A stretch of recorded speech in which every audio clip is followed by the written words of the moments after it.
World War II, the biggest, most expensive, most destructive conflict in all of human history.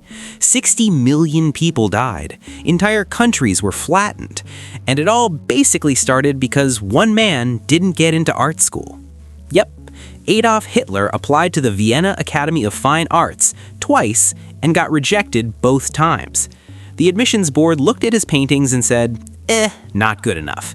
And history looked at the admissions board and said, big mistake. Big. Huge. Now, before we get to Adolf, we need to rewind a little, because World War II is basically World War I's furious, unhinged sequel.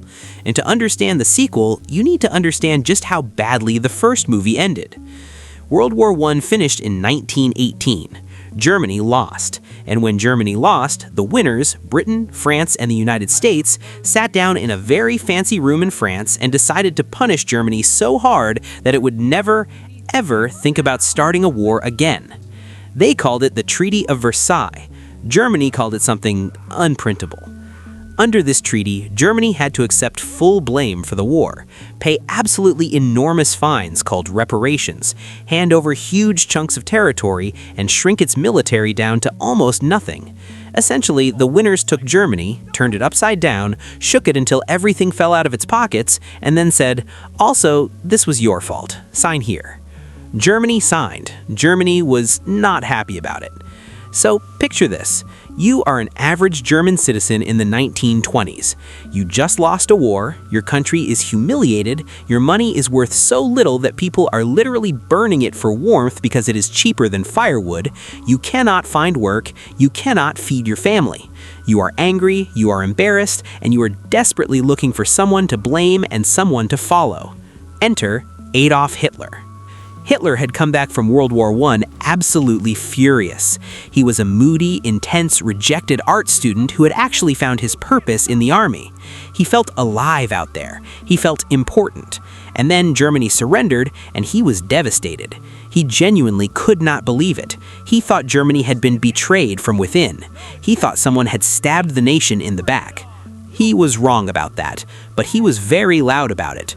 And loud, angry, confident people are surprisingly easy to follow when everything around you is falling apart. Hitler joined a tiny political group called the German Workers' Party. It had about 54 members. Small room, sad snacks.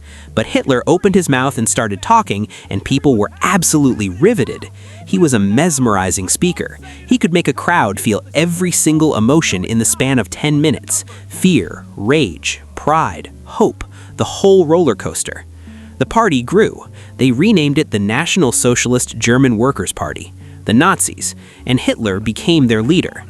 Now Hitler had a plan, and the plan was not subtle. He wrote most of it in a book called Mein Kampf, which translates to My Struggle, while he was sitting in prison after a failed attempt to seize power in 1923.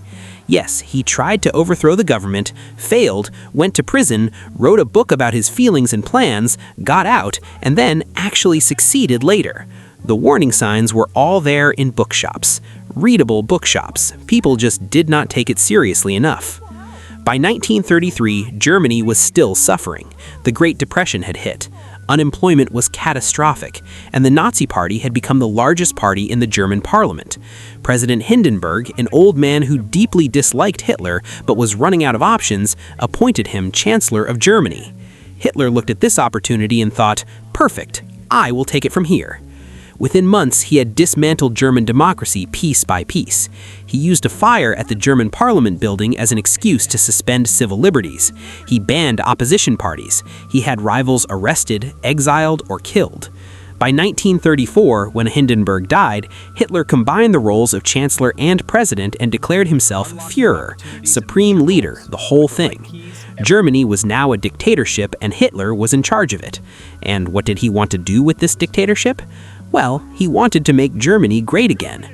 He wanted to tear up the Treaty of Versailles, he wanted to reclaim lost German territory, he wanted to build the greatest military the world had ever seen, and he had some deeply horrifying ideas about race that we will get into, because you cannot tell this story honestly without facing its darkest parts.